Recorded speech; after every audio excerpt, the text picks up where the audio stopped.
반갑습니다, 경영자 여러분. 오늘은 평판 사이트 관리 한번 이야기해 보겠습니다.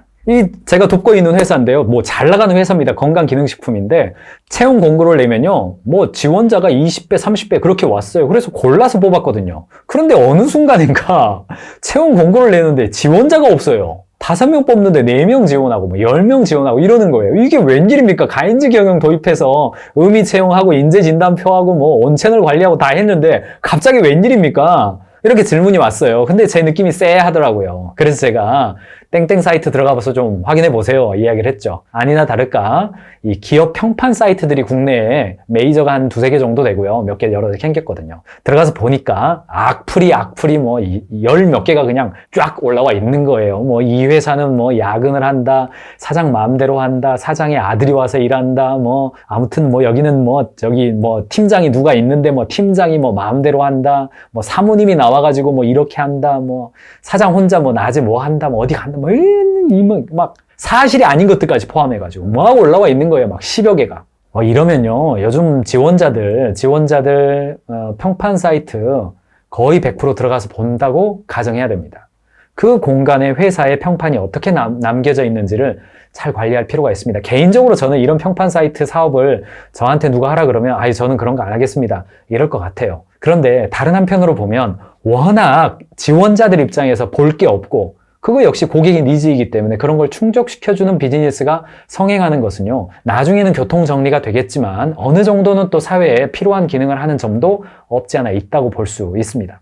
그래서 이 문제 여러분 회사에서요, 평판 사이트 이거 돈 내야 볼 수 있거든요. 그 지원자들 입장에서는 자기가 평판 하나 남기면 다른 사람 평판 3개 볼 수 있고 이렇게 구조해가지고 막 남기도록 하는 시스템이 돼 있어요. 문제는 뭐냐면 회사의 불만이나 좀 안 맞아가지고 퇴사한 사람들이 남기기 때문에 일반적으로는 안 좋은 이야기가 남겨지죠. 좀 경우에 따라서 지원자들이 평판 이런 이야기 있어도 나는 내 사람들을 평가할까 그러지만 사회생활 경험이 많지 않은 사람의 경우는요, 평판 이렇게 남겨져 있으면 그거가 진실로 받아들여지는 경우가 많기 때문에 확인이 필요하거든요. 첫 번째는요, 정기적으로 좀 확인하실 필요가 있습니다. 좀 유료라 하더라도 한두 번 정도는 직원들이 들어가서 그냥 공짜로 확인하더라도 좀 악플이 좀 많다. 그러면 좀 적극적으로 들어가서 확인할 필요가 있고요. 공식적으로 이거 법원에서도 소송이 들어가서 삭제된 케이스들이 좀 있는데 모욕, 명예훼손, 허위사실 유포 이런 거에 해당되는 것은요, 공식적으로 문제를 제기하고 이거 아니다 라고 적극적으로 소명하면 그 사이트들도요 내려줍니다. 자기들도 이거 소송 걸리기 싫기 때문에. 그래서 적극적으로 좀 인사팀이나 채용팀에서 이야기할 필요가 있습니다. 근데 그것만으로는 안 되고 예방적인 관리가 좀 필요하잖아요. 그래서 제가 말씀 나누고 싶은 것은 첫 번째는 사회적인 이슈가 되는 흐름은 좀 닳아야 됩니다. 우리 회사만의 중요한 문화를 만들어내는 거 중요해요. 이거는 유니크한 우리 회사의 강점이야. 이런 거 중요한데 일단은 위생 요인이라는 게 있습니다. 일반적으로 사람들이 지원할 때 이러이러한 회사는 가고 싶지 않은 거예요. 그런 데가 좀 있어요. 예를 들자면 갑질 문제가 우리나라에서 한참 됐을 때는 갑질 그 비슷한 어떤 것만 남겨도 바로 평판 사이트에 올라가 버리거든요. 그 다음에 그 대리점에 밀어내기 문제 있었잖아요. 모 유업에 있어서 있었죠. 이런 데인데 내가 영업부인데 이런 비슷한 일을 회사에서 시켰다. 그러면 바로 올라가는 겁니다. 그러니까 환경 문제가 사회적으로 터졌다. 근데 우리 회사에서 그 비슷한 거 해버리면 다른 거 아무리 좋아도 그냥 올라가 버려요. 그래서 사회적 이슈가 되는 흐름을 타야 돼요. 특별한 문화도 중요하지만 비난 가능성이 큰 거는 제거해야 됩니다. 점심시간 통제하는 거, 복장 통제하는 거, 회식 강요, 주말 출근, 그 다음에 친척들이 나와가지고 주요 요직을 자리 잡는 거, 그 다음에 직책이 없는 사모님이 나와가지고 이것저것 관여하는 거, 그 다음에 사장님이 따로 돈을 막 챙기는 거, 환경 문제, 그 다음에 사내 윤리 문제, 특별히 그 여직원에 관한 그 직장 내 거식이 있죠. 그런 거. 엄청 그런 거 좀 아주 민감합니다. 그런 거가 조금이라도 생겨버리면요, 그거는 그냥 한 줄만 나와도 지원자들 입장에서 절대 안 가고 싶은 회사. 이렇게 돼버립니다. 그래서 우리 회사만의 문화를 만들어가고 우리 회사 직원들 만족시켜주기 위해서 여러 가지 프로그램 하는 것도 물론 중요한데 이건 동기 요인이라고 볼 수 있어요. 근데 일단 위생 요인, 이거 하지 말아야 될 것을 안 하는 거, 여러분 회사에 뭐가 있는지 잘 봐두십시오. 크리티컬한 거 절대 하시면 안 됩니다. 빼야 됩니다. 그 다음에 좀 고려하실 것이 뭐냐면, 평판 사이트에 이제 글이 올라가 있으면요, 현직자가 글을 올릴 수 있어요. 아예 저 여기 회사 다니고 있습니다 하면서 리더들이나 팀장들이, 오히려 팀장들이 열받아가지고 막 들어가서 이거 아니다 막 자발적으로 올리는 경우도 있거든요. 그래서 필요하다면 직접 현직자 신분으로, 혹은 경영자가 직접 들어가서 나 회사의 사장인데 이러이러한 것은 내가 잘못했다, 이런 걸 하겠다, 이런 거는 내가 고쳐나가겠다, 적극적으로 하는 회사도 있습니다. 효력을 발휘하는 것도 있습니다. 상황에 따라서 좀 다르긴 하겠습니다만. 그 다음에 제가 권해드리고 싶은 것은요, 굉장히 효과가 있는데 퇴직자 미팅입니다. 일단 사장님들 입장에서는 그만두겠다는 직원 솔직히 좀 밉습니다. 좀 더 해줬으면 좋겠는데 아쉽고, 내가 잘못해준 거는 뭐 맞는데 더 키워주고 했으면 좋겠는데 떠나가면 좀 미운 정도 정인데 뭐 아쉬워요. 그런데 이런 이야기 꼭 해주셔야 돼요. 나도 네가 자랑거리가 되고 당신도 우리 회사에서 근무했다는 것이 자랑거리가 됐으면 좋겠다. 퇴직자 관점에서는요, 자기가 근무했던 곳이 잘 돼야 자기의 레퍼런스와 향후의 경력 개발에 도움이 됩니다. 내가 그 회사에서 나왔는데 그 회사가 점점 성장해서 굉장히 큰 회사가 됐어요. 그러면 어디 가서 내가 그 회사 출신이다 이렇게 말해요. 반대로 내가 그 회사에서 나왔는데 그 회사가 점점 안 돼가지고 거의 뭐 쪼그라들었어요. 그러면 그 회사 출신이란 말을 안 하는 거거든요. 그러니까 조금이라도 근무를 했으면 일종의 동업자 관계가 됩니다. 그래서 우리 회사가 잘 되도록 계속 응원해달라. 나도 네가 어디 가서 너에 대해서 어떤 이야기가 나오거나 물어봤을 때 너에 대해서 내가 강점 위주로 내가 말을 해주겠다. 너도 우리에 대해서 기회가 생긴다면 긍정적으로 좀 이야기해주면 좋겠다. 뭐 솔직하게 그렇게 얘기를 하는 거죠.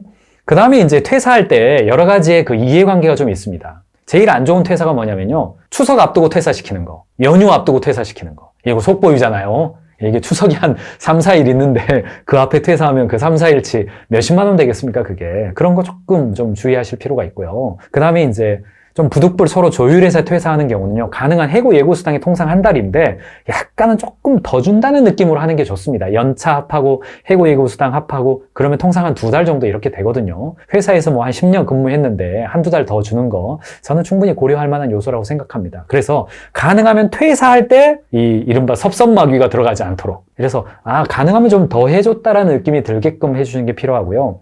그 다음에 임기인수 할 때 좀 너무 까다롭지 않게끔, 임기인수 너무 미우니까 이렇게 임금수 철저하게 해가지고 결제 잘 안 해주고 막 이런 거 좀 힘든데 까다롭지 않게 하고 할 수만 있다면 그 퇴직 선물이라고 있잖아요. 퇴직 선물 이렇게 할 때마다 사기 좀 그래요. 그래서 미리 좀 사놨다가 퇴직할 때 그냥 카드 쓰고 여기에 근무하는 기간 동안에 감사했다, 기회 준 거에서 고맙고 앞으로 어떤 일을 하든지 간에 잘 됐으면 좋겠다 하고 직접 써서 이렇게 주는 거죠. 얼굴 보고 주기 힘들다 그러면 인사팀장 시켜서 주시든가 그렇게 좀 하시길 바랍니다. 저도 이렇게 퇴사하는 직원들이 있을 때마다 그 마음의 그 고통이 어느 정도인지 알기 때문에 쉽지 않다는 거 압니다. 그러나 회사의 장기적인 발전을 위해서는요, 그 퇴직하는 사람이 100% 평판 사이트에 글을 남긴다고 생각해 보십시오.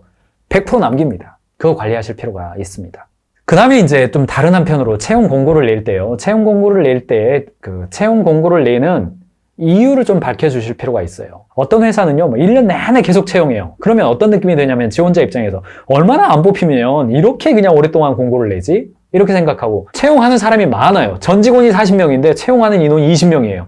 그러면 뭔 말입니까, 이 말이? 2배로 성장한 겁니까? 퇴직자가 막 50% 나온 겁니까? 그래서 채용 공고를 낼 때는 통상 신규 사업 개척에 따라서, 고객의 증가에 따라서, 사옥 이전에 따라서 이렇게 채용 공고를 낼 때 채용 공고의 리즈너블한, 지원자가 봤을 때 이래서 공고가 많구나 라고 될 만한 이유를 제시를 해주지 않으면 퇴사가 많아서 뽑는구나 이렇게 볼 수가 있어요. 지원자 입장에서 퇴사가 많은 회사가 결코 좋게 볼 수가 없거든요. 그런 점 좀 보시기 바랍니다.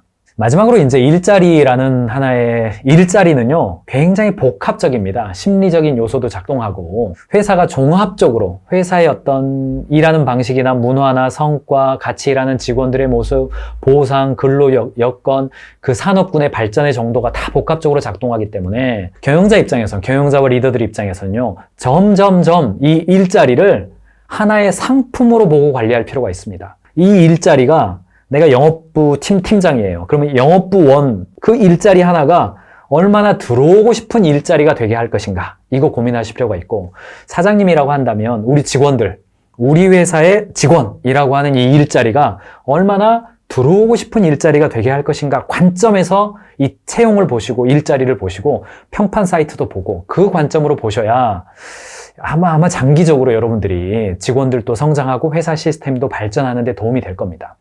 평판 사이트 마음의 준비가 되지 않은 상태에서 들어가시잖아요. 그러면 막 부글부글 끓고 열받고 막 명예훼손 소송 내고 싶고 막 열받아요. 그렇습니다.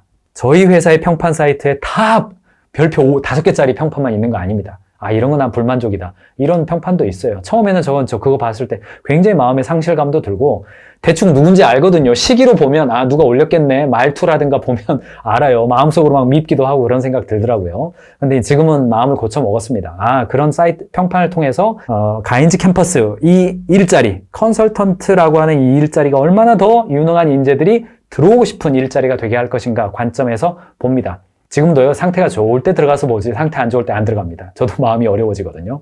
그래서 경영자 여러분들, 평판 사이트 좀 관리하실 필요가 있고요.